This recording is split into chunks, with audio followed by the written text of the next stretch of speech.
उत्तर प्रदेश आंगनबाड़ी भर्ती प्रक्रिया में एक और जिले के लिए फाइनल मेरिट लिस्ट जारी कर दी गई है और मेरिट लिस्ट आप हमारे टेलीग्राम ग्रुप से प्राप्त कर सकते हैं। तो इस मेरिट लिस्ट के टॉप में सबसे पहले ये बताया गया है कि अभ्यर्थियों का चयन किस बेसिस के ऊपर किया गया है। तो देखिए, आप लोगों ने भी आवेदन किया, आप किसी भी जिले से हैं, आप इन बिंदुओं के ऊपर विचार कर लें, आप समझ जाएंगे आपका सिलेक्शन होगा या नहीं। आयु 18 से लेकर 35 वर्ष के बीच में होनी चाहिए। अगर इससे ज़्यादा आयु वर्ग का किसी अभ्यर्थी ने आवेदन किया है तो उसका आवेदन रद्द हो जाएगा। हाई स्कूल अंक तालिका एवं प्रमाण पत्र में अंकित जन्म तिथि, आपकी जन्म तिथि वही होनी चाहिए जो आपके 10th के सर्टिफिकेट में है। इसके बाद न्यूनतम शैक्षणिक योग्यता, अगर आप इंटरमीडिएट या इससे समकक्ष आपने कोई पढ़ाई की है तभी आप आवेदन कर पाएंगे।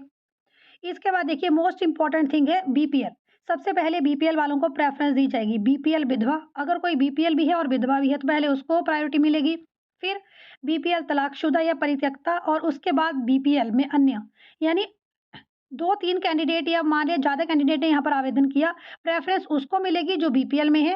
और बीपीएल में भी कौन? जो बीपीएल में है लेकिन विधवा है। अब मान लिया 3 कैंडिडेट हैं, एक बीपीएल विधवा है, एक बीपीएल तलाकशुदा है और एक बीपीएल परित्यक्ता है। तो यहाँ पर किसको प्रायोरिटी मिलेगी, किसका सिलेक्शन होगा? तो यहाँ पर बीपीएल विधवा का सिलेक्शन होगा।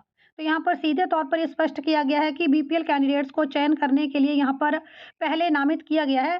तो आप लोग देख लें कि आपका मेरिट लिस्ट में नाम आ रहा है या फिर क्यों नहीं आ रहा है। बीपीएल के बाद है एपीएल।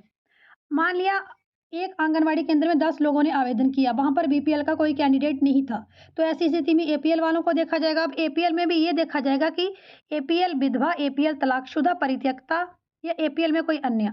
अब मान लिया एपीएल में भी 3 लोगों ने आवेदन किया, एक एपीएल विधवा थी, एक एपीएल थी लेकिन तलाकशुदा भी है, एक एपीएल है और परित्यक्ता है, उसके हस्बैंड ने उसको छोड़ रखा है। तो ऐसी स्थिति में सबसे पहले चयन होगा एपीएल विधवा का। बीपीएल वाला कोई उम्मीदवार नहीं है। एपीएल वालों का अब सिलेक्शन प्रोसेस में नाम आगे आ रहा है और एपीएल में भी विधवा का चयन पहले किया जाएगा। तो आप लोग देख सकते हैं, कि बीपीएल है तो चूज़ करेंगे, एपीएल है तो चूज़ करेंगे। इसके बाद आप लोगों के 10th और 12th के सर्टिफिकेट या जो भी ग्रेजुएशन है, पोस्ट ग्रेजुएशन है, उसके यहाँ पर नंबरों को भी ये लोग काउंट करेंगे।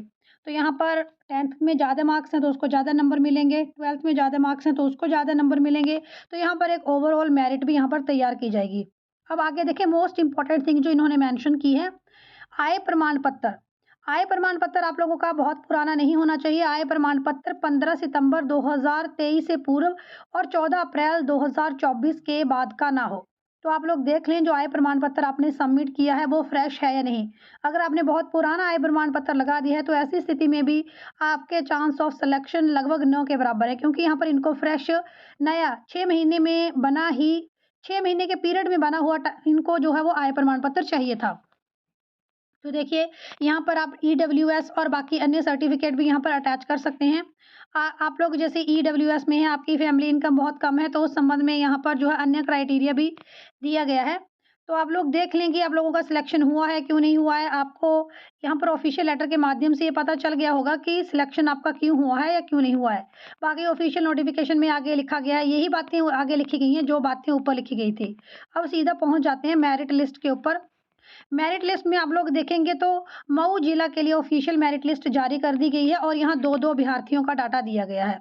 यानी मेरिट में कौन प्रथम है और मेरिट में कौन द्वितीय है। एक केंद्र के ऊपर 2-2 अभ्यर्थियों का डाटा यहाँ पर रखा गया है। अगर प्रथम नंबर वाली महिला ज्वाइन नहीं करती तो ऐसे में सेकंड नंबर वाली महिला का चयन यहाँ पर किया जाएगा। तो पूरी जानकारी इस पीडीएफ में अवेलेबल है और इस पीडीएफ को आप टेलीग्राम ग्रुप से भी डाउनलोड कर लें। चैनल के ऊपर नहीं, चैनल को सब्सक्राइब करें। वीडियो अच्छा लगा है तो लाइक शेयर जरूर करें।